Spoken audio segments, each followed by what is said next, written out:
Hey, Dan, John, Dan, PTS, Dan, how we doing? John, Dan, doing good. You? Excellent. Thank you very much. You're welcome. So let's talk about growing confidence in your sales team members, people, whatever.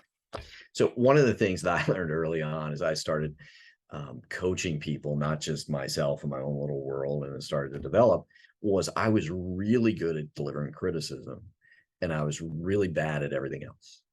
So it didn't get a lot of positive feedback from me. And I started over time.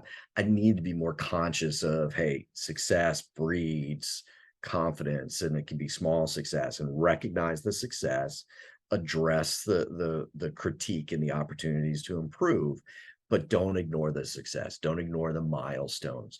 Do things that will help develop pride in the individual, because pride leads people to step out and have more courage. So talk a little bit about growing confidence in salespeople, the impact it has, and maybe even if you've got a couple stories or some things to stay away from. When I executive coach owners and presidents and CEOs about doing this with their sales team, it is one thing that just keeps popping up all over the place. Hmm. And it's almost like from the C-level suite, hey, I hired these salespeople. They're adults. They should know how to do this. They Yeah. shouldn't need anything from me. And nothing could be further from the truth. You're the leader.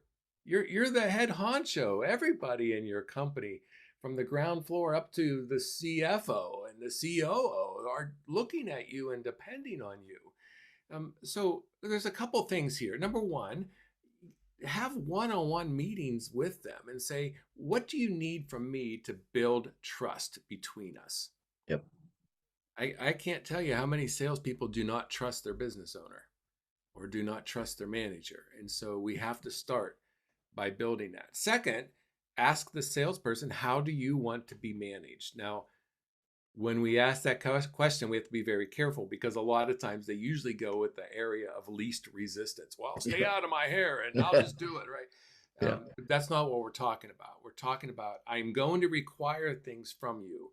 How do you want me to manage you to make sure you're doing those? Third, set the goals. This is the goals for the company. This is the goals for you as an individual. Fourth, and this is an area that most managers don't want to touch with a 10-foot pole. It is helping your sales team with them physically, like how are they taking care of their bodies?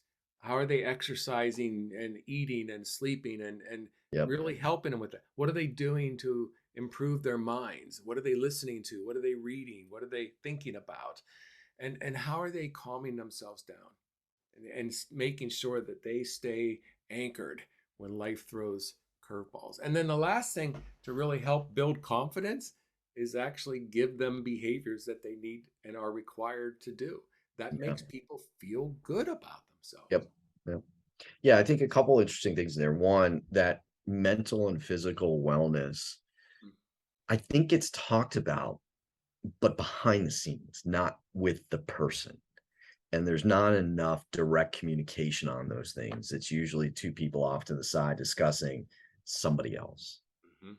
And I Yeah, think the best owners and CEOs I've been around view the whole process inside their company as that they work for the employees, mm. because then they start to reap the benefits across the board for everybody. They don't look at it as a bunch of people that come in to work for them or report to them. Yeah, a real good measuring device or determination on how well this is going are your salespeople coming to you as a leader going, boss, what can I do to increase sales? Or are you going to them saying, hey gang, we need to make more sales? Yep. Because if you've built a really good company where your sales team just literally is so inspired by you, they want your success, they're always coming to you saying, hey, I have this idea to increase sales, what do you think, what do you think, what Yep. do you think? And if you're not doing such a good job, they just kind of sit on their hands all day long, and it's you trying to chase them down saying, Yeah. hey, let's get going, let's do this. Does that feel of just going through the motions? I agree. Yeah. All right, everybody. See you again tomorrow. Have a good day.